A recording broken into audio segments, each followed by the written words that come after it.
दोस्तों, जैसे जैसे हम इंसान तरक्की की सीढ़ियां चढ़ रहे हैं, हमारे दिमाग में एक शंका जरूर रहती है। अगर भविष्य में पृथ्वी पर कोई आपदा यानी मुसीबत आ गई तो हम कहां जाएंगे? और अपने अस्तित्व को बचाए रखने की कोशिश में हमने सौर मंडल के कई ग्रहों और उपग्रहों को एक्सप्लोर कर लिया है। यहाँ तक कि हम इंसान चंद्रमा तक पहुंच चुके हैं और अब मंगल पर जाने की तैयारी कर रहे हैं।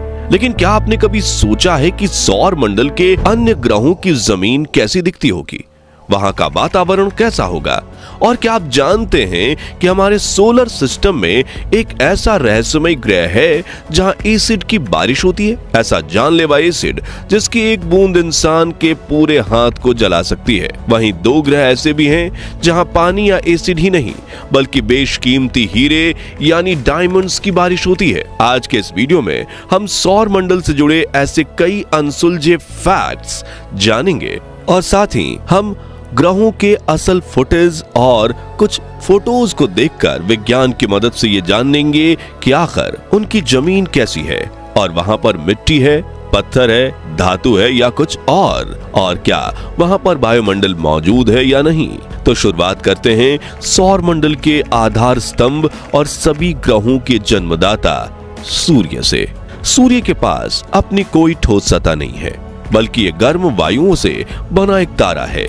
लेकिन आज से 460 करोड़ साल पहले जब सौर मंडल का जन्म हुआ तो बुध, शुक्र, पृथ्वी और मंगल जैसे ठोस चट्टानी ग्रहों को जन्म सूर्य ने ही दिया था। इसी दौरान अन्य ग्रहों, उपग्रहों और धूमकेतुओं का निर्माण भी हुआ जिन्हें सूर्य ने अपने गुरुत्वाकर्षण से बांधे रखा और मिल्की वे गैलेक्सी में सौर मंडल की स्थापना हुई। दोस्तों, आपको ये जानकर आश्चर्य होगा कि जो सूर्य हमें पृथ्वी से एक पीली गेंद जैसा छोटा दिखता है, वही सूर्य सौर मंडल का 99.8% हिस्से के बराबर है और बाकी 0.2% में ग्रह, क्षुद्र ग्रह और धूमकेतु इत्यादि आते हैं। और ये आग का गोला सूर्य इतना विशाल है कि इसमें 13 लाख पृथ्वी समा सकती है, जिसमें भयभीत करने वाली आवाजें आती रहती हैं। वैज्ञानिकों की माने तो सूर्य जितना एनर्जी प्रोड्यूस करने के लिए हमें 100 बिलियन टन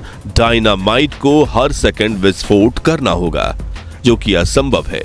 वहीं इस प्रक्रिया की वजह से सूर्य के केंद्र का तापमान 15 मिलियन डिग्री सेल्सियस होता है, जो कि सतह तक आते आते घटकर 5600 डिग्री सेल्सियस तक पहुंच जाता है। लेकिन फिर भी ये इतना गर्म है कि पृथ्वी पर मौजूद सबसे हाईएस्ट मेल्टिंग पॉइंट वाली धातु टंगस्टन भी सूर्य के करीब पहुंचते ही पिघलकर लावा बन जाएगी। इसलिए आज तक कोई भी मिशन सूर्य के 38 लाख किलोमीटर से ज्यादा करीब नहीं जा पाया। चलिए अब अपने सफर में आगे बढ़ते हुए चलते हैं सौर मंडल के पहले ग्रह बुध यानी मरकरी की तरफ, जहां हमें उबड़ खाबड़ जमीन जरूर दिखाई दे रही है, लेकिन हम यहाँ कदम नहीं रख सकते क्योंकि ठोस जमीन वाला टेरेस्ट्रियल प्लेनेट होने के बावजूद बुध एक वीरान ग्रह है, जहां ना तो पानी है और ना ही वातावरण। और सूर्य के सबसे करीब होने की वजह से यहाँ टेम्परेचर का कोई कंट्रोल नहीं है। जहां दिन के समय में मरकरी का तापमान 450 डिग्री सेल्सियस तक पहुंच जाता है और रात के समय में यही टेम्परेचर गिरकर 176 डिग्री तक पहुंच जाता है। यानी अगर आप बुध ग्रह पर दिन में पांव रखेंगे तो जलकर राख हो जाएंगे और रात को पांव रखेंगे तो आपका शरीर कुछ ही सेकंड्स में जमकर शीशे की तरह टूट जाएगा।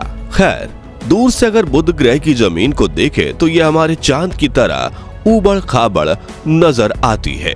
आपको बता दें कि बुध की सतह पर अनगिनत क्रैटर्स हैं जो कई किलोमीटर लंबे, चौड़े और गहरे हैं। ऐसा इसलिए क्योंकि सौर मंडल की उत्पत्ति से लेकर आज तक यानी पिछले 460 करोड़ सालों में अनगिनत क्षुद्र ग्रह और धूमकेतु सूर्य की ग्रेविटी की वजह से उसकी तरफ खींचे चले आते हैं।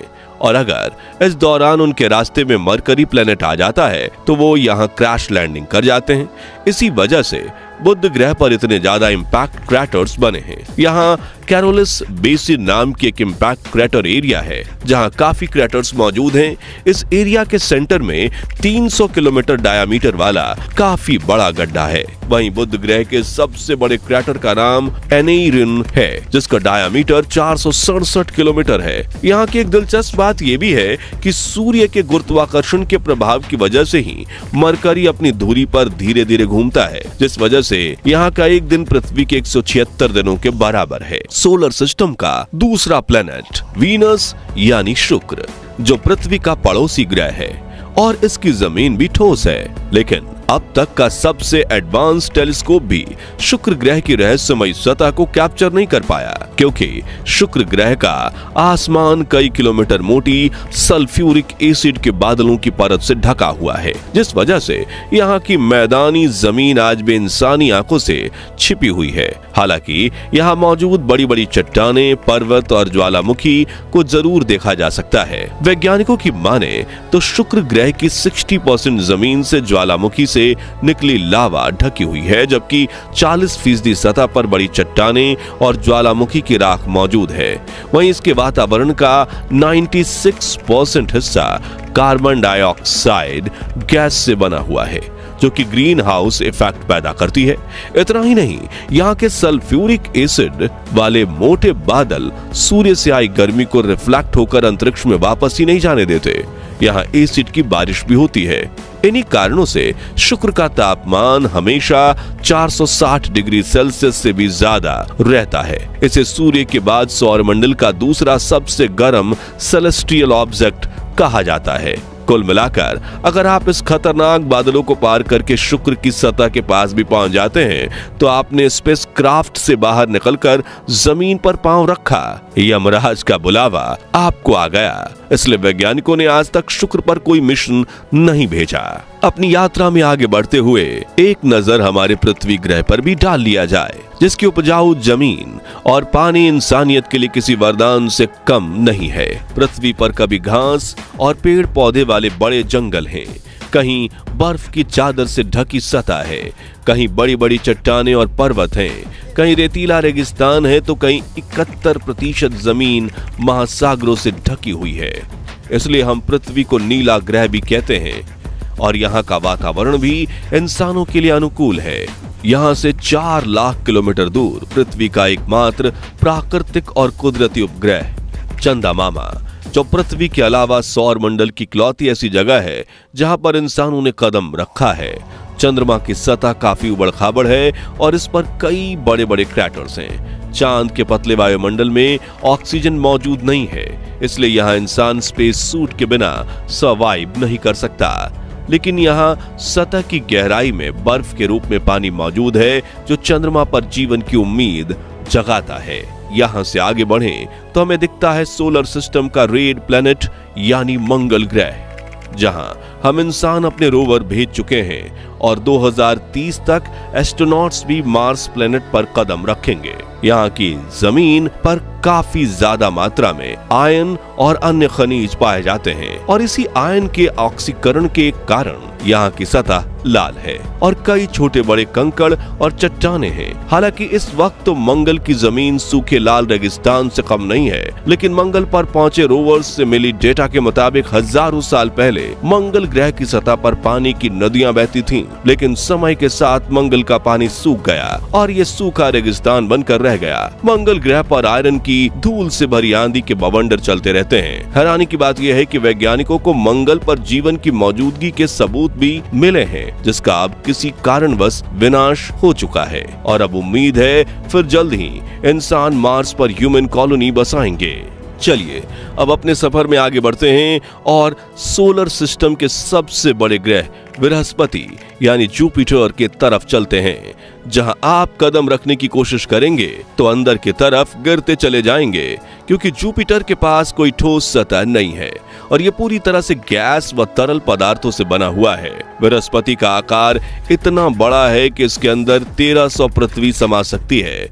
वहीं इसका वातावरण हीलियम और हाइड्रोजन से बना हुआ है। यह एटमॉस्फेयर जुपिटर की हजारों किलोमीटर की गहराई तक फैला हुआ है और ये नजदीक से देखने पर तूफानी बादलों के रूप में दिखाई देता है। जुपिटर के पास 95 चंद्रमा हैं और जिनमें से आयो, यूरोपा, गैनिमेड और कैलिस्टो आकार में सबसे बड़े हैं। यहाँ एक दिलचस्प बात यह है कि जुपिटर प्लेनेट को सोलर सिस्टम का वैक्यूम क्लीनर भी कहा जाता है, क्योंकि यह सौर मंडल में आने वाली बाहरी उल्कापिंडों को अपनी तरफ खींच लेता है और अगर ऐसा ना होता तो शायद वे उल्कापिंड पृथ्वी या अन्य ग्रहों से टकराकर भारी तबाही मचा देते।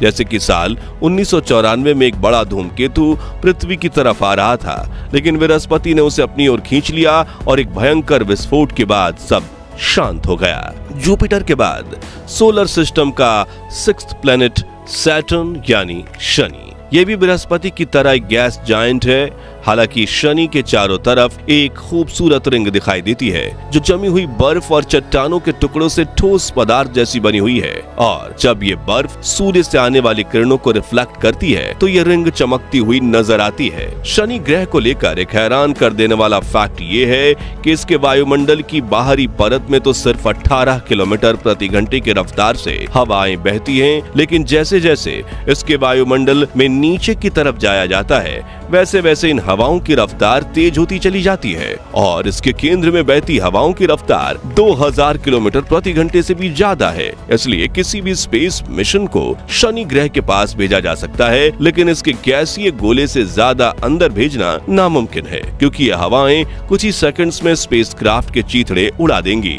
वहीं शनि के पास सौर मंडल के सबसे ज्यादा यानी कुल 146 चंद्रमा हैं, जिनमें से टाइटन में साइंटिस्ट की सबसे ज्यादा दिलचस्पी है, क्योंकि ये सोलर सिस्टम का इकलौता ऐसा मून है जहां थिक एटमॉस्फेयर यानी मोटा वातावरण मौजूद है।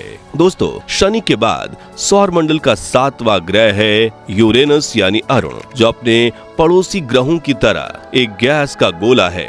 यानी यूरेनस की जमीन पर आप खड़े नहीं हो सकते। हालांकि इस प्लेनेट पर बर्फ की मात्रा अधिक है और यहाँ का औसत तापमान -224 डिग्री सेल्सियस है, इसलिए इसे बर्फीले गैसीय ग्रहों के रूप में जाना जाता है। वातावरण की बात करें तो इसके वायुमंडल में 83% हाइड्रोजन, 15% हीलियम और 2% मीथेन गैस मौजूद है। आप अरुण ग्रह के पास 27 चंद्रमाओं को देख सकते हैं और ये सूर्य से इतना दूर मौजूद है कि सूर्य का एक चक्कर लगाने में इसे पृथ्वी के 84 साल लग जाते हैं। आखिर में सौर मंडल के 8वें ग्रह वरुण यानी नेपच्यून की तरफ बढ़ें तो ये भी एक गैसीय प्लेनेट है और अन्य गैसीय ग्रहों की तरह इसके पास भी अपनी रिंग्स हैं, लेकिन ये छल्ले काफी पतली और धुंधली हैं, इसलिए इन्हें देखना मुश्किल हो जाता है। नेपच्यून के वायुमंडल में 74% हाइड्रोजन, 25% हीलियम और करीब 1% मीथेन गैस है। वहीं इसके वायुमंडल में बर्फीले बादल मौजूद हैं और इस ग्रह के पास कोई ठोस सतह नहीं है। इस ग्रह का रंग नीला है और इस पर करीब 2000 किलोमीटर प्रति घंटे की रफ्तार से तेज हवाएं चल रही हैं। वरुण के पास 13 ज्ञात चंद्रमा हैं। नेपच्यून को सूर्य का एक चक्कर लगाने में करीब 165 पृथ्वी के साल लगते हैं, जो कि सौर मंडल के किसी भी ग्रह से कई गुना ज्यादा है। यहाँ एक और हैरानी की बात यह है कि यूरेनस और नेपच्यून ये दोनों सौर मंडल के ऐसे ग्रह हैं जहाँ बेशकीमती डायमंड्स यानी हीरो की बारिश होती है। जिन हीरो को आप किसी पृथ्वी पर ले आएं तो रातों रात अरबपति हो जाएंगे।